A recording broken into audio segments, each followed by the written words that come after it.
Join me right now on Kumite TV is UFC now welterweight Gilbert Burns. What's Yes. going on, Gilbert? Oh, good. Now welterweight. How do you feel? Now you don't have to worry about that extra 15 pounds. Yes, I feel great about it. Uh, I'm always training. I'm always working. I like it. I like to keep improving. Every single fight that I do after, I like to watch as many times as I can. I do a lot of notes. I take up on notes. Next, as soon as I get maybe 2 3 weeks off, sometimes not that much. And after that, I just start working all over again. And I do the grappling fights always when I can. But besides that, I like to work, so I'm always working. And last fight, my doctor was with me, my nutritionist Marcelo Ferro, and he was doing the whole cut. He was always with me during the camp, but not on the cut. But that time he saw the cut. It was a hard cut last time I made it, but when I fought Mike Davis back in the UFC Sunrise here in Florida, and then he didn't like it at all. Like, hey, let's try to move up. Let's see how you feel. And I don't know. And I started talking to the coach, talking to my wife, and then she made me do the decision with the doctor. So now I feel good. And now I was already training. Opportunity shows up. I said, let's go. You had 10 fights at lightweight, over the years. Yes. What were some of the worst times for you dropping down to 155? Ah, I had a couple fights that was hard. I remember. I have last year was very hard weight cut. I had couples. I remember the fight with Prazeres in Brazil when I lost to Prazeres. The weight cut was hard, but after the weight cut, I cramped so much. No one knows that. You just know it right now. I don't. I lost the fight. I don't want to make an excuse, but I cramped so much over like 45 minutes, like Christ, like cramping the whole body. And the UFC doctors show up. They almost took me out of the fight at that time, but I still want to fight it. So I ended up fighting. That was the weight cut was always hard, but couples like Prazeres was hard. Dan Hooker was hard. But another one that was hard too was the Arizona last year when I knocked out. I have an uppercut knockout on Demora. That one was hard too. I almost missed. I need the extra hard to cut. So I've been having tough weight cuts, like especially the recovery. Sometimes I didn't recover the way I supposed. I've been doing great on training, but sometimes I wasn't performing the good that I was training. So I think that was that. I think now it's time. I've been doing a lot of changes in my career, and that was one that I knew one day I would do. But I think now is the time. Like, it just shows you how mentally tough you are to go through all of that, for so many years. And now it's like you don't need that. You already proved that you can do that. Now you can go into this fight at welterweight with a clear mind. You don't have to worry about the weight. You took this fight on less than a month notice. It seems like, you're ready to Two fight weeks, yeah. now, Yeah, it's Yes. crazy. Were you already in camp? Like, you were already like ready to fight? Not really, but like I said, I'm always training. I always trying to get better. I always improve. And I like to do my before my camp. A lot of people they just training camp. When I don't have a fight, I still training hard, and then I like to call that a base, like a pre-camp. I like to work a lot of fundamentals, so I do separate a lot of jiu-jitsu, a lot of wrestling, a lot of boxing, a lot of kickboxing. That's the things that I do most. And especially for this camp, I've been grappling so much, so much, so much. But I think one of the reasons that I say yes for the fight was because like 3 weeks, yeah, like 3 weeks ago, Robbie Lawler, he asked me to help him to get ready to his fight on this Saturday against Colby Covington. And I wasn't sparring that much. I was doing a lot of grappling. The training at Fight Sports Miami on the with Cyborg and Bro, Wagner Rocha. It's on the same day we do the sparring here. So before he asked me, I was going there Tuesday, Thursday, the days that we spar in Hard Knocks. I was going all the way to Miami, like 1 hour and 20 minutes driving all the way to Cyborg just to get a good grappling roll. But then when Robbie asked, I kind of stopped going there to Cyborg, and then I got back to do the sparring sessions. And we did like 3 weeks, maybe 3 weeks and a half. Every Tuesday, Thursday, I was sparring with Robbie a couple rounds. And after it was done with Robbie, I was keep doing the spar with the whole group. And I started feeling first week was a little awkward. Your time is very off. Second week it was better. And the last 2 weeks was great. I had a good training with Robbie. And and the thing is too, I do a lot of notes. So I know all my training sessions. I have all that on my notes. And then the thing was very curious because I was my little son Joshua. I have two kids, Pedro and Joshua. The little one was competing last Sunday in Orlando Open competition for IBJJF. So I was driving to Orlando, and then I just saw like UFC Mexico, and I texted my agent, "Hey Ali, I would like to fight in Mexico against Diego Sanchez. I think it would be a great fight." And then he said, "Yeah, I think that sounds like a nice match. Let me email Sean Shelby." So he emailed Sean Shelby, and Sean Shelby just replied back right away, "Yeah, that sounds good, but I have a fight for Gilbert right now if you want to. A guy pulled off of UFC Uruguay. See if you want."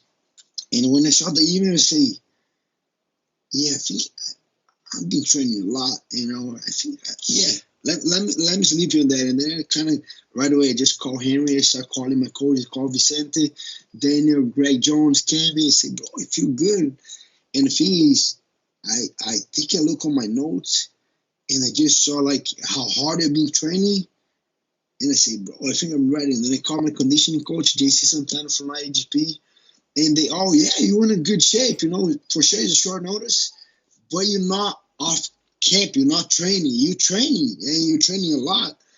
And that was the reason, like I say, yes, because I think because I was helping Robbie Lawler a lot, and I was back in sparring. And that was the main reason I say, "Yeah, let's go. Let's do it." Yeah, it's almost like a perfect situation for you. You know, you don't have It to think is. too It much. is. You know, your body No, is ready. You know, you just go in there body's and let it ready. take over and win the fight, right? Yeah. And the crazy thing is, right now, I'm 188, 187. That's my weight right now. And that's kind of, if I was fighting at lightweight, I was kind of holding myself just to stay at 183, 184. That's already hard. And I was going to the 5 week or 1 week before, I would be like 180, 178. And getting to the 5 week, I was getting as close as I can to 170. To the day of the cut, I cut 15 pounds. And right now, I need to cut like 16 pounds right now, and I still have time this week. I still gonna have the whole week. I'm probably gonna cut, I believe, like less than 10 pounds, and I can do that very easy. And I'm happy about it. That I don't need to go. Like you said, I'm mentally strong for the weight cut. I can do it, but I don't think it's health, and I don't think it's benefiting my performance. Even the way I performed my last couple fights, I think I performed well, but that doesn't show how I was performing into my practice, and I'm the guy that I show up more, like the days that I need to perform, I perform better than I train, but I think I still have a lot of potential, and then I didn't perform the way I can. I think I still didn't reach that potential. Like you said, you don't have much time, right? So, like the last couple weeks, the last couple days, what changes can you make, on such short notice? So the thing is, we now just work on game plan, work on strategy. The strategy is already clear. I talk with all the coaches. We all like, yeah, that's the plan. Yeah, I think that's his weakness. That's your strength. That's the things that we gotta work more. But the thing is, I was already doing Colby Covington game against Robbie, so it was kind of like a perfect scenario. So the changes is they just beat me up since Monday. Monday morning they beat me up. Like all the coaches, they push me hard, but they like the way I answer. Like I've been doing good against because the pressure now. Now I need to show up. Okay, now we gotta train hard. Now we're gonna wrestle. Now we're gonna jiu-jitsu, and then I've been answering good. The feedback that I have for the coach is great. It's just a little pressure, but like I said, I have all my notes right here. It's right that like literally right here, and I know all my training. I know everything that I haven't done on those last couple weeks, and I've been doing a lot. So that just giving me a confirmation that I'm doing a great job, that I'm staying active, staying ready. And I am active. I be honest, I think I don't even like to call that, but I think I'm one of the busiest guys in the UFC. Always there when I can, I'm grappling, I'm doing gi, no gi, combat sports. I'm cornering a couple of guys here. Like I've been busy and I've been working, and I like that. So I think that just proves I'm on the right way, and I'm gonna keep doing what I'm doing. I'm staying busy, staying ready, and getting the opportunities when the opportunity shows up. Do you feel that like this moment, this moment of moving up to welterweight is kind of like the beginning of you running for the title, for the title, going for that welterweight belt? I believe. I believe in my potential. I believe so much on myself, on the work that I do, on the people around me. I surround myself with a great coach, with a great team, and I have even with that, I have a system that I put a lot of people into that system. I have like my family support, my wife. I have physical therapies. I have my conditioning training. I have guys from jiu-jitsu that help me push me to my fight. I have a great training partners. I have my mental coach. I've been doing so much that just give me a lot of confidence to go up on the vision. I don't feel that pressure. I don't have that like, man, I'm already big. I'm already work so hard with all 170s that we have in the gym. They are my main trainers already. That's Kamaru, Vicente, Logan Storley, Robbie Lawler, Tyler Ray. That's the guys that I've been working with. Fighting at 155, that was my main trainings. And they keep doing my same training. So I think it's just getting on the real division right now.